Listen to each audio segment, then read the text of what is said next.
You messing up the recording, man. Now you get to be a part of the show. Antoine is back, and there's a child in frame. Welcome. Say hey. Can you wave to the camera? No? Okay. Yeah. So, I know that you left off at Karlskoga escaped Gothenburg with the victory. Yeah, that game felt different than you guys' game. You guys' game was very exciting to watch. Karlskoga's game was like too back and forth for me, and they allowed Gothenburg to stay in that game too long. Because we do have Gothenburg ranked last, it was kind of like I expected Karlskoga to kind of go out there and have a repeat of their season opener last year and kind of get like a big win to get some confidence. But Gothenburg, they just hung around it. But ball security is the key word for them to focus on. Like, geez. Like, turnovers left and right. I think Karlskoga had two muffled punt returns in a row, back to back. One of them resulted in a fumble, obviously. So yeah, it was. And then Gothenburg's running back, he fumbled like 2 or 3 times as well. So yeah, you could see that this was an early season game. There was a lot of sloppiness in this game. It wasn't at all as sharp as the other games we saw in Division 1 in Week 1. Yeah. And I think both those teams have a lot of things to fix if they're going to start competing with the top teams. But I was positively surprised because I thought the gap between Karlskoga and Gothenburg and the rest would be a bit bigger, but I do think both Karlskoga and Gothenburg, if they can keep their rosters intact and healthy, they're still pretty close to that other group of teams. So it's going to be interesting. They're not bad teams, and with some improvements, either one of them could be competing for a playoff spot. Yeah, for sure. And I feel like talking a bit about Gothenburg because it's an interesting team. We've sort of heard rumors that they might like almost not have a player base, like they're 15 guys or whatever. But on game day, I'm pretty sure they showed up with about 24, 25, something like that, dressed players. Yeah, and I mean I recognize a lot of the people who were out there. They still have good receivers. They got an addition at receiver with an Australian that's moved here. Their quarterback, Filip Antonsson, he's a good player. He's still out there and balling out. And their secondary and linebackers are pretty good still. So Gothenburg, they've got a lot of good things in place still. But I think that's kind of holdovers from the previous years when they've been really competitive, and I see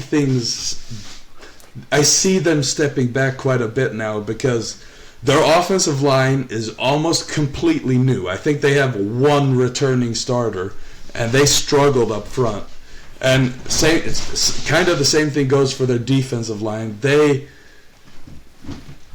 did not do too well up front on either side of the ball, and I think that's really where Karlskoga won the battle, is on the lines of scrimmage. Yeah, but one thing I will say about Karlskoga is their import quarterback did really good, and then their import tight end did really good, and then their import defensive end Ruben, he played a really good game. But when the chips are on the table, and if it's like a 3rd and long or a 4th down situation where they need a big play, you know number 98 is going to throw to number 86, and that's kind of, it became that repetitive thing. So, just be wary of that. Focus up and build upon this win. I'm very curious to see how Karlskoga looks in the game versus AIK, and I'll definitely be watching that game. Antoine just gave AIK the scouting report. Put Leander or double on their import tight end, or put double coverage on him, and you might be controlling the game just by doing that. but he's big. He's like 6'4", and he's fast, and he's shiftier than I was expecting. I mean, he had a 99-yard touchdown.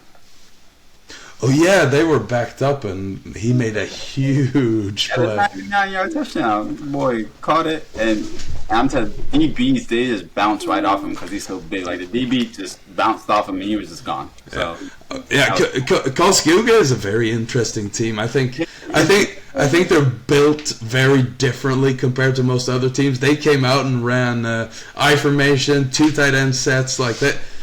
They run a completely different program from the rest of the teams in Division 1, and it's really fun to see that contrast, and I think I'm going to have a lot of fun playing on that interior D-line going up against those guys. It'll be interesting, I think. Yeah, they're gonna make a lot of games interesting.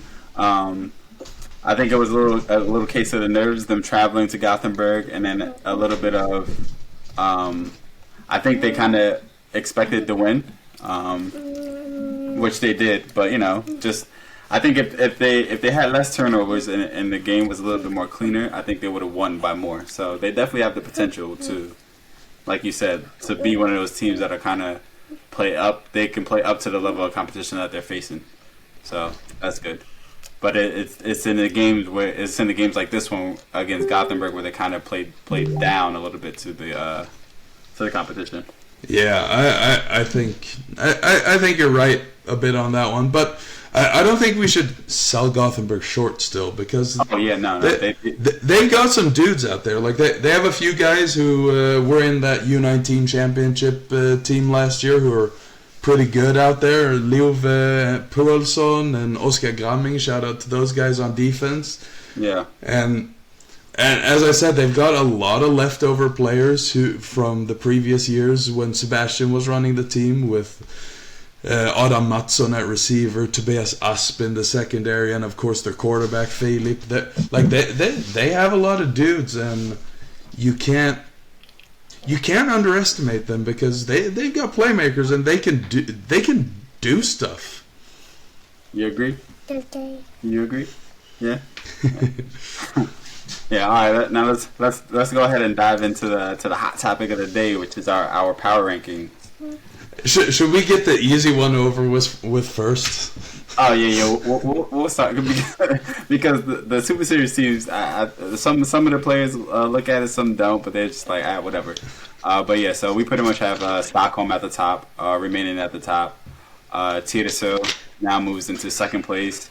Karlstad drops down from second to third, and then Örebro moves from third to fourth. So it sounds like we did like the team's actual standings, but just from the way the teams looked this weekend, that's just kind of how the chips fell. Yeah, I mean it happens to be the standings as well, that our power rankings list, which is a bit boring, but I think it's highly appropriate with how the results fell in week 1, so it just makes a lot of sense for it to be that way. Mm-hmm. You agree? Yeah? Yeah. Okay. Yeah. I want water. You want water? Okay, can you wait? Let's get through this first, okay? Okay. All right, let's do it. We've got our favorite podcast guest on today. Yeah. You're about to be the star of the show? Huh? Taking over? Yes. Yes? Okay. But yeah, the Super Series looks pretty straightforward right now. But yeah. Antoine, let's see if your Karlstad squad can climb back up to that number 2 spot anytime soon. But we'll see about that one. Yeah, for sure. I mean, like I said, we got a couple of things to iron out. But yeah, hopefully we can turn this thing around and get back on the right track, which we should do. So I'm not too concerned about it. So let's move to the Division 1 power ranking. We've got sitting at the bottom at number 6. We've got the Gothenburg Marvels. I don't really have any further comments. I think I talked quite a bit about them already. I don't think they're a bad team, but Division 1 is really good this year. Every team each team has a pretty high standard of play, I think, and Gothenburg can't quite keep up when it comes to the lines of scrimmage. I think that's the big factor here. Yeah. Hello. Hello. Come on, get down. Then at number 5, we have Number 5. Karlskoga. Okay. And okay, let me get through this. And then what kind of led us to put in Karlskoga at that number 5 spot is exactly what we've been talking about this whole episode, which was in our preseason power rankings we had Gothenburg last and we had Karlskoga 4th. Hello. And just the way the game looked and the way it turned out, Karlskoga just left the door open for that game to go either way. So honestly, it could have gone either way. So if Gothenburg would have won that game, then that would have been, we would have been asking some serious questions. But Karlskoga won the game that they were supposed to win, which is good. But they just didn't look as good as other teams looked this weekend, honestly. Yeah, so I think, despite me predicting that Gothenburg were going to win a close game, I think Karlskoga were favorites going into this, and they kind of just barely accomplished what was expected of them. Yeah. And so I already had them at number 5 in my power ranking last time, and I didn't move them in my ranking at all because they did exactly what I expected them to do. Yeah. And then let's go to number 4, which is Ystad. So Ystad is going to be that team where it's like you don't know what you're going to get from week to week because they do have the farmers agreement with Örebro. So some games you might see a lot of Örebro players and they might look really good. In some games, they could look a little bit different. But they're still like a wild card team. You know what I mean? I mean a bit. I don't think I fully agree with you there. In my personal list, I actually still have them up at number 3. I think they're a really good team. They played a really good game, and that game was a toss-up and in the opener, and they lost a close one on the road. I think they'll be back. I don't think there's anything weird about that close loss, and I think they're a good team still. Yeah. Now let's go up to number 3. Number 3, we have the Predators. So honestly, you guys kind of surprised me. Honestly, you guys look a lot better than I was expecting. Quite honestly. Hey, wasn't I saying kind of quietly all off season that we're going to be a better team? We're looking pretty good in practice. We're going to be a good team. in the preview show, I picked you guys to win. But then when you put out the voting, I picked Kristanstad to win. And then I picked it like 2 seconds later. Andre sends me a screenshot. And he's like, wait a minute. What are you doing? What are you doing? But that game was honestly a toss-up game. I just couldn't decide. So and it really was a toss-up game. Yeah, the way the game was played, it came down to the wire, and you guys won. But you guys look really good. If you guys iron out a few little details, a few wrinkles in your game, then you guys are going to be one of the teams to definitely compete with. At the top. I think the big thing for us right now is sharpening up a few things. We made some mistakes on defense, Okay, go ahead. Especially like a few of Ystad's big plays. You could see that there were obvious coverage busts, or we didn't get pressure, that kind of thing. Yeah. And we were sometimes a bit in the wrong position, but I think if we iron out some play calling details, some just where are we supposed to be, alignment, assignment, all this stuff, I think we'll be good on defense. And offensively, it was a bit jerky at the start, but our quarterback hasn't been here very long, and he's getting into it. And give him 2 more weeks here, and he should be even better when we play Limham on the 29th. Yeah, most definitely. Second, now everybody's. I know some people are like questioning like what AIK they lost, but AIK and Limham, they were the 1 and 2 ranked teams, and they just happened to face each other in the opening week. That doesn't necessarily mean that AIK should have dropped way down in the rankings. They still looked even though the scoreboard doesn't dictate it, they still look better than a lot of the teams, and they're still going to be. I think they're going to bounce back this week and get a win against Koskioga. Karlskoga. But we'll talk about that in the preview episode. But yeah. So I just see them bouncing back, and I see them staying competitive throughout the remainder of the season. And this is actually where I had my big disagreement with Antoine and Oside's lists here, because once again, Antoine and Oside, they're in lockstep and they're overruling my lists. So the big difference was I had AIK sitting at 4 and pushed up Ystad and Kristanstad one spot from the actual Gridirons of Europe list here, and I think the people commenting in our posts, they have a good point. AIK, they didn't look all that impressive. I think I think their defense was fine. Their defense played a pretty good game mostly, but their offense just couldn't deliver. I mean, they had one touchdown drive, and other than that, they got nothing going offensively. Yeah, and I didn't watch a lot of the game, but from what I did see in that game, it just looked like the offense had a long, like, rough day trying to get something together. But like I said, that's something. I mean, that's something that could be fixed. Maybe it's the play calling. Maybe you need to switch something up. Maybe it's your personnel. Maybe you need to change it around a little bit. But it's still time. Like it's only week 1. It's not time to hit the panic button. Just No, of course not. I don't think they should. I think they should be confident and go into the next game and keep grinding. But yeah, I think losing at home when you're favored by 3 scores.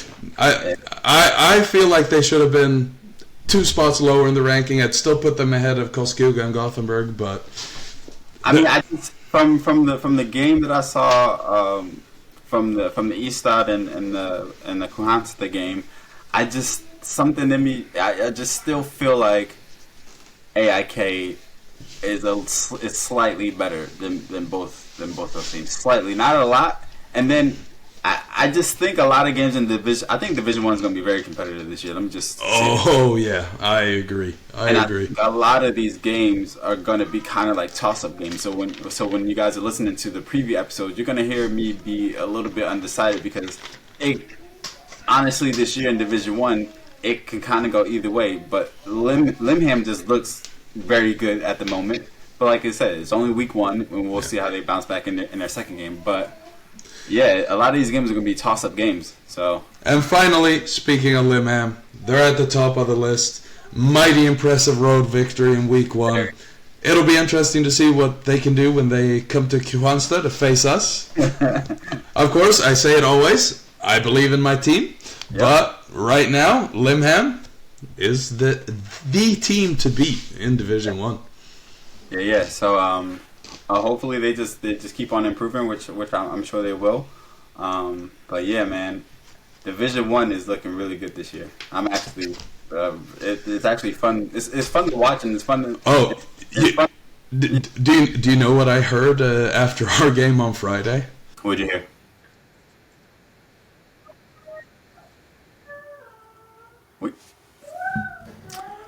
Well, it looks like I am left here alone because Andre's computer more than likely died. But yeah, we'll go ahead and I'll go ahead and wrap up this episode. As always, thank you guys for listening. Thank you guys for watching. You guys can follow us on Instagram at Gridirons of Europe. Never mind. Andre's back. Hey man, so I'm on my phone now. My computer died. I warned Antoine earlier. Yeah, I was giving like a freaking closeout message like, oh yeah, you guys can follow us, and Andre's gone, his computer died, blah blah blah. But you're back now, so let's go ahead. So you were saying the refs were saying. Oh yeah, so the refs, I think they put in a request to the federation to have 7 refs approved for Division 1 because of the high level of play and the difficulty in like seeing all the action, because they're very good players and it's difficult to see everything going on when you're just 5 refs out there. Yeah, that's really good, and that speaks volumes to the growth in Division 1 and showing how competitive that these teams are. which is good, honestly. So yeah, big kudos to Division One. It's definitely fun to watch. It's definitely like I said, I'm gonna keep on saying it because it's very good. Thank you to Sweet Three for the Sweet Three play, because being able to watch these games and see the way these teams are competing, it definitely, for us as podcasters and for us talking about the sport, it gives us something to talk about. It helps us cover all of our bases, and it helps us stay engaged in what's going on in football in Sweden. So Yeah, that's great. it gives us a great opportunity to catch almost all the games. Yeah, It's just your guys there in Karlstad have a damn agreement with a newspaper, so they're not broadcasting on Sweet Three Play. Damn it! But I yeah, think almost every other team is, so that's really a lot of fun. yeah. It's definitely gonna be a lot of fun. But yeah, man.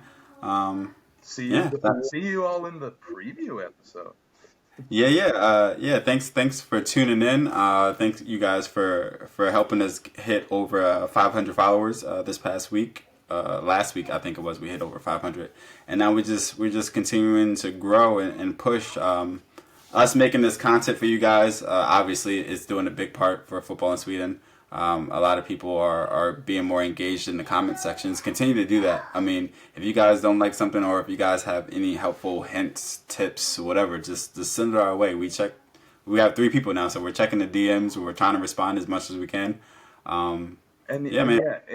Any player, we love hearing from you guys, because we really want to connect with more players in the league. Yeah, Like we've connected with a lot of players, but we want even more connections to players, and knowing your names is a big thing. Like last year we had the controversy where I didn't know the Limham running back, and yeah. I mean, like yeah, that stuff is gonna happen. But like, we're human beings. But yeah, man. If you guys are playing well, you'll hear about it. If you guys are not playing well, you'll hear about it.